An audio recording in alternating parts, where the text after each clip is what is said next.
You ever see a tow truck try to reverse into a state search and rescue boat while the HOA president's out there losing her mind, screaming at the sheriff to get off her dock? Yeah, that actually happened. And let me tell you, it all started because Karen didn't like the color of my boat. Not the size, not the noise, not even a complaint from anyone else. Just the color. She said it looked too official, whatever that means. So when she slapped a tow notice on the side, not knowing it belonged to the governor's fleet, she had no clue she'd just declared war on the state. And I'll admit, I didn't stop her because, sometimes you just gotta see how far a person will take their own circus out a couple days before the sheriff showed up with lights flashing and a smirk he couldn't hide. I was just out on my dock, drinking my coffee, watching the sun skip across the water. The gulls were squabbling, the wind was just barely there, and that rescue boat, sitting right where it always sat, was about as clean and quiet as a boat could be.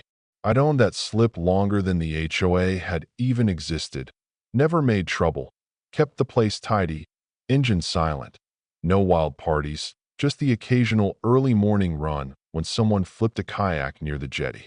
Over 5 years, that boat saved more than 30 lives, fully decked out with medical gear, sonar, satellite comms, and a little plaque inside from the governor's office that said Emergency Services Vessel 44. Karen, of course, never bothered to look inside. She saw a red stripe and a few beacons, decided it ruined her view, and made it her mission to fix that eyesore. I met Karen once before, just long enough to wish I hadn't. She introduced herself with a voice that could sand wood, called herself president of the Harmony Lake Association, proud enforcer of every rule, real estate hobbyist, walked like she owned the entire shoreline, looked at me like I was some barnacle stuck to her dream. She asked, "Why's your boat so big?" I told her, as polite as I could, it was part of the governor's search and rescue fleet. She frowned like I'd just told her it was nuclear. I honestly figured that would be the end of it. Guess not. Monday rolls around and I find a screaming orange sticker on the hull. Unauthorized vessel. Tow scheduled 48 hours. Crooked, stuck right over my maintenance schedule. I peeled it off, honestly thought it was a joke at first. I called the HOA number and, of course, Karen answers. No hello, just, I see you got our notice. I explained, calmly, this is state property. She says, we don't recognize outside agencies here. Our rules apply to everyone. That's when I knew we were in for a ride. Didn't argue, didn't threaten, just told her, you might want to check with your legal team before moving forward. She laughed. We are the legal team. Then hung up. The rest of that day, I just sat there, finished my coffee, watched a heron go after minnows. The boat bobbed there, blissfully unaware it was about to be the centerpiece of the dumbest neighborhood war ever. Later, Karen paraded a pack of HOA board members down to the dock, waving a pen like she was General Patton. They paused by my slip, whispered, took notes. One guy looked embarrassed, another shook his head, but Karen kept scribbling. I decided to install a couple new cameras, not because I was scared of sabotage, but because I knew Karen was the type to do something wild just to make a point. Next morning, Lieutenant Ferris from the governor's Coastal Emergency Program calls. He's my rescue contact, inspects the boat every month. He asks, hey, is something going on? Turns out, the HOA had sent a formal email to his office claiming a military-style boat was breaking neighborhood rules. I laughed out loud. Ferris didn't. He said the governor's office was watching. If things escalated, they'd come down in person. I told him, hold off. Let's see where this goes. He just said, make sure your cameras are rolling. That night, someone tried to break into the cabin. Caught them on camera, shadows sneaking down the dock, flashlight in hand, poked at the hatch. What they didn't know was that the cabin's pressure sealed and rigged with a vibration alarm. The moment they touched the latch, siren chirped, my phone buzzed. I stepped outside with my own flashlight, caught the figure bolting down the dock. Wasn't Karen, wasn't a kid either. Probably one of her clipboard minions, sent to take inventory. It was almost funny. Honestly, by Wednesday, Karen had gone full propaganda. A neighborhood newsletter titled, restoring the marina's charm, went out, claiming illegal marine equipment was being disguised as service vehicles. Subtle, right? A neighbor forwarded it to me. Subject line: "She's gone full Titanic." I replied, "More like full iceberg." What Karen never realized was my dock was part of a separate easement, grandfathered in long before the HOA. Not only did I own my slip, I owned the water rights. HOA rules didn't apply, and I had the paperwork to prove it. Still, I kept quiet. It was like watching someone play chicken with a train. Late that day, tow truck drove slow past the entrance, circled once, drove away. Camera caught Karen out there alone, another sticker. Final notice: tow imminent. She declared the boat would be gone by 10 a.m. Thursday. So, I charged my phone, set an early alarm, called Ferris, told him, "Bring popcorn." Thursday morning felt like the opening to a courtroom drama. Overcast, air thick with tension, quiet as a tomb. I had coffee ready, lawn chair planted, phone recording before 9 a.m. By 9:20, Karen strutted down the dock in full uniform, cream blouse, pressed khakis, HOA badge bouncing, looking like she was about to arrest somebody. Behind her, tow truck guy, bored, underpaid, holding a clipboard. She pointed at my boat like she was erasing a crime scene. I just waved, sipped my coffee, watched her fume.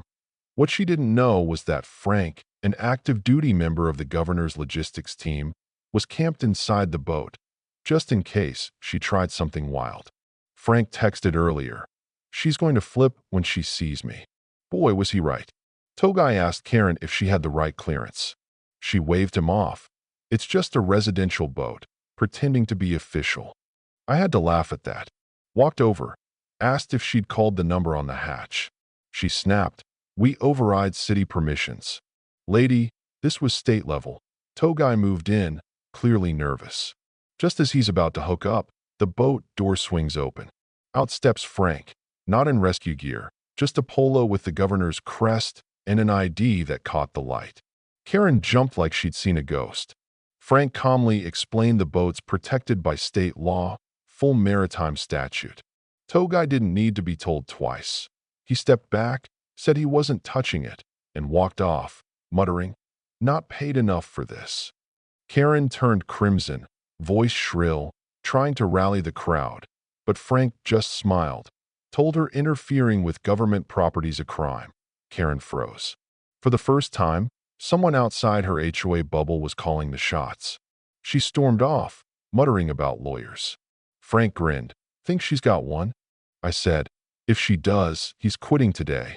All day, neighbors whispered and giggled. Screenshots of her wild HOA posts started circulating. The board called an emergency meeting. I wasn't invited, but people kept me in the loop. Word was, Karen was accusing everyone of being cowards, but folks were starting to turn. That night, Carla, who lived 3 doors down, knocked quietly, handed me a memo. Karen's next move: file city complaints, try another tow, even push for my removal from the HOA. "She thinks she's queen," Carla whispered. "Queen Docilla." Friday morning, I sent the HOA a cease and desist letter straight from the governor's office. 10 copies. No threats, just facts. Jurisdiction, easements, legal risk. Did it stop Karen? Nope. She showed up after lunch, this time flanked by 2 clipboard board members, yelling about dock appearance codes, a rule she'd just invented. I handed them the legal letter.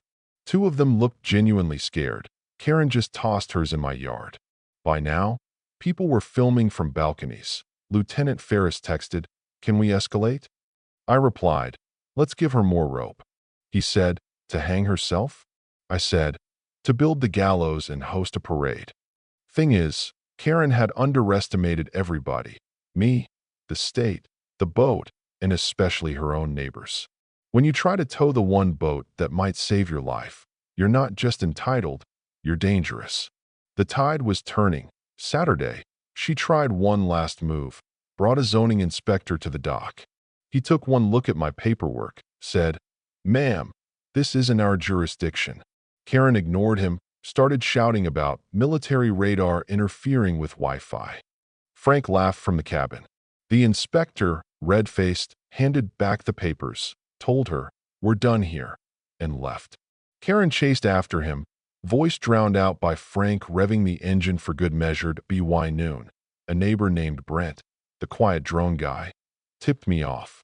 "Did you know Karen put cameras on the flagpole pointed at your boat?" Turns out, Brent had already hacked the feed, found out they were Karen's, not HOA's. Illegal surveillance, paid for with HOA money. I sent the footage to Ferris.